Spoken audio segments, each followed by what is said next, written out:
जय श्री राम। शंखनाद में आपका स्वागत है। जंतर मंतर पर पिछली 2 रातों से जो स्थितियां हैं, उसके बाद जो वहां पर सीजेपी वाले बैठे हैं, अब इन्हें आप प्रोटेस्टर कहेंगे या इन्हें गुंडे कहें, जिस तरह से ये लोग पुलिस पर हमले कर रहे हैं और आंसू गैस के गोले तक छोड़ने पड़े थे बुधवार रात को, जो इन्होंने किया। यहाँ इनकी इस तरह की गुंडागर्दी चल रही है विरोध प्रदर्शन के नाम पर, और दूसरी तरफ इन्हें आप ट्रोलर भी कहें तो कुछ गलत नहीं होगा। और ऐसे ट्रोलर जो कि यहाँ तो बड़ी बड़ी बातें कर रहे हैं कि महिला को मार दिया, लड़की को मार दिया, फलाना कर दिया और कपड़े फाड़ दिए, लेकिन यही लोग सोशल मीडिया पर दूसरों की बेटियों को टारगेट कर रहे हैं और उनका वहां पर जीना मुश्किल कर रहे हैं।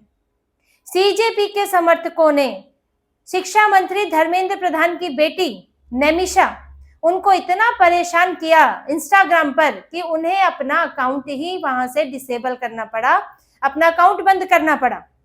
इन लोगों ने इतना ज्यादा ट्रोल किया है सीजेपी समर्थकों ने। नैमिषा एक वकील है, उन्होंने अमेरिका से पढ़ाई की है, अमेरिका की टफ्ट्स यूनिवर्सिटी से उन्होंने एलएलएम किया है, और उनका राजनीति से फिलहाल तो कोई लेना देना है नहीं। उनके पिता राजनेता है, मंत्री है, लेकिन नैमिषा का ना कोई दखल है ना उनकी कोई भूमिका है। लेकिन इन प्रोटेस्टर्स ने, या कहे कि ट्रोलर गुंडों ने, ढूंढा धर्मेंद्र प्रधान के परिवार में कौन कौन है, और सॉफ्ट टारगेट होती हैं लड़कियां, क्योंकि उनके लिए आप भद्दी भद्दी गंदी गंदी बातें लिख लो, उनको टारगेट कर लो। मजा भी आता है इन जैसों को ऐसा करने में, और आसान भी होता है कि आप जो है परेशान कर लो उनको। तो इन्होंने टारगेट किया नैमिषा को, और सोशल मीडिया पर है, बोट अकाउंट्स हैं, तो पकड़ में तुरंत तो पकड़ में आते नहीं है, हालांकि जांच होगी तो पकड़ में आएगा कि कौन है। इन्होंने उनके जो पोस्ट हैं, जो राजनीति से जुड़े पोस्ट भी नहीं थे, उनके सामान्य पोस्ट थे, उनके नीचे लिखना शुरू किया, धर्मेंद्र प्रधान इस्तीफा दो, उनकी यूनिवर्सिटी को बोल रहे हैं कि इन्हें निकालो। बेवकूफों को यह भी नहीं पता है कि नैमिषा ने 2023 में ही पढ़ाई पूरी कर ली, अब वो नौकरी कर रही है, लेकिन उनकी यूनिवर्सिटी को भी टारगेट कर रहे हैं कि इन्हें निकालो।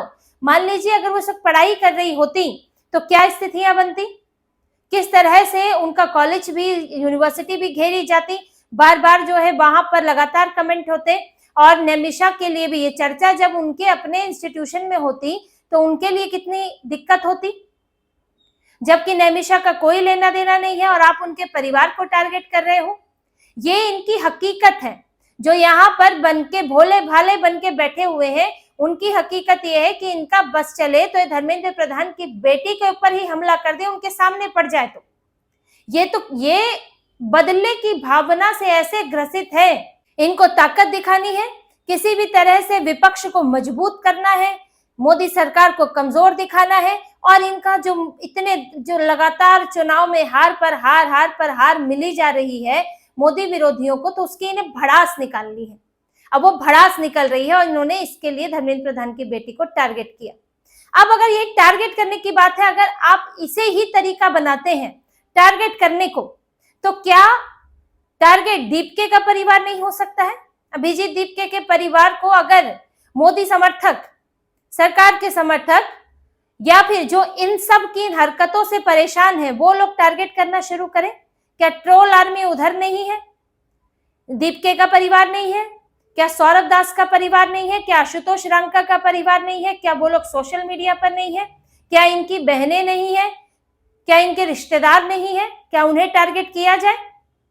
अगर ये तरीका ही बन जाता है कि जो मंत्री से, जिस नेता से आपको परेशानी है, उसके परिवार पर जाकर चढ़ जाओ, तो फिर दूसरे भी, उसके समर्थक भी आपके परिवार को घेर सकते हैं। आज धर्मेंद्र प्रधान की बेटी को आपने परेशान किया, धर्मेंद्र प्रधान के समर्थक अभिजीत दीपके के घर के आगे बैठ जाए, उनके माँ बाप की जान को खतरा होगा कि नहीं होगा? सौरभ दास के घर के आगे बैठ जाए, आशुतोष रांका के, विजेता दहिया के घर के आगे बैठ जाते।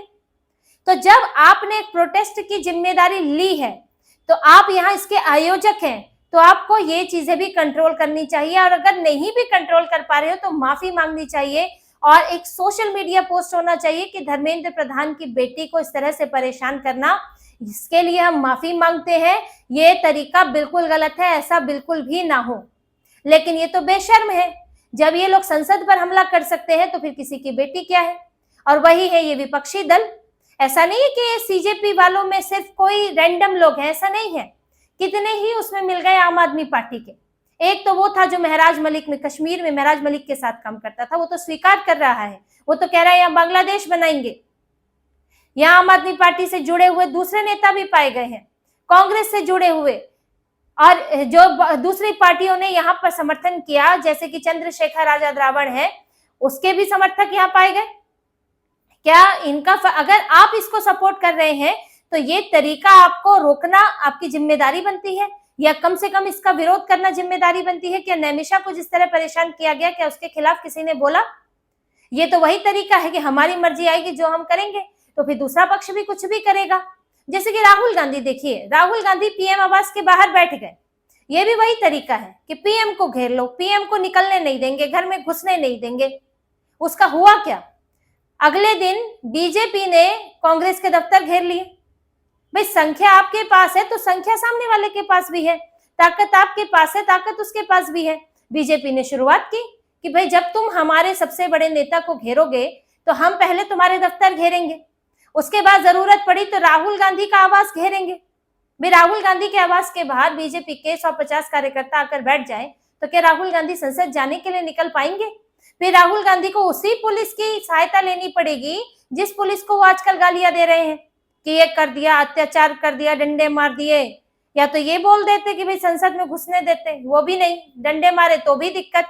तो वही पुलिस की आपको मदद लेनी पड़ेगी अपने घर से बाहर निकलने के लिए। अभी बीजेपी ने बैठाए नहीं इनके घर के बाहर, लेकिन अगर आप यही हरकत करते हैं, आप सीधे पीएम आवास को घेरेंगे। आप भाई जाना था तो सोनम वांगचुक से मिल लेते राहुल गांधी, समर्थन का इतना ही अंदर से कौंध रहा था, सोनम वांगचुक से तो मिले नहीं। तो बीजेपी ने दिखाया कि आप ये तरीका अपना सकते हैं, तो अगर हम भी ये तरीका अपनाएंगे और फिर ये सिलसिला चलेगा तो किसी नेता का परिवार नहीं बचेगा। प्रियंका वाड्रा के भी बच्चे हैं, उनकी भी बेटी है, उनके भी बेटे हैं। क्या यही तरीका अपना लिया जाए कि उनके बच्चों को भी, दूसरे नेताओं के बच्चों को भी परेशान किया जाए? और राहुल गांधी ये सब करके एक तरह से मैसेज भी देते हैं अराजकता का कि लो भाई मैंने भी अराजकता की, तुम्हारा नेता अराजकता कर रहा है, तुम भी अराजकता करो। यही वजह थी कि बीजेपी ने इन्हें तुरंत अगले दिन जवाब दिया। बीजेपी और कांग्रेस के कार्यकर्ताओं में जबरदस्त भिड़ंत हुई है और ये एक संदेश है इनके लिए, राहुल गांधी के लिए, कि उटपटांग हरकतें बंद कर दो, वरना फिर हम भी घेराव करना शुरू करेंगे तो तुम्हारे लिए बड़ी मुश्किल हो जाएगी। तो राहुल गांधी ने उसके बाद ये नहीं पहुंचे हैं, उसके बाद बस संसद के बाहर ही कर रहे हैं। तो यही बात उनके लिए भी है कि ये सब सीजेपी के प्रोटेस्ट में शामिल है, चाहे वो आम आदमी पार्टी के हैं, कांग्रेस के हैं, चाहे वो चंद्रशेखर रावण के हैं, चाहे वो किसी और पार्टी के हैं, चाहे सपा के हैं। तो इन लोगों को भी समझ लेना चाहिए कि आप अगर किसी मंत्री की बेटी को तंग करते हैं तो आपके नेता के बच्चे भी फिर नहीं बचेंगे। तो जब आप शुरू करते हैं, सवाल उठाते हैं, तो सवाल आपके ऊपर भी उठेगा। जैसे कि विदेश पढ़ने को लेकर सवाल उठाया गया कि नैमिषा जो है वो विदेश पढ़ रही है क्योंकि यहाँ की शिक्षा व्यवस्था अच्छी नहीं है, खुद धर्मेंद्र प्रधान को पता है।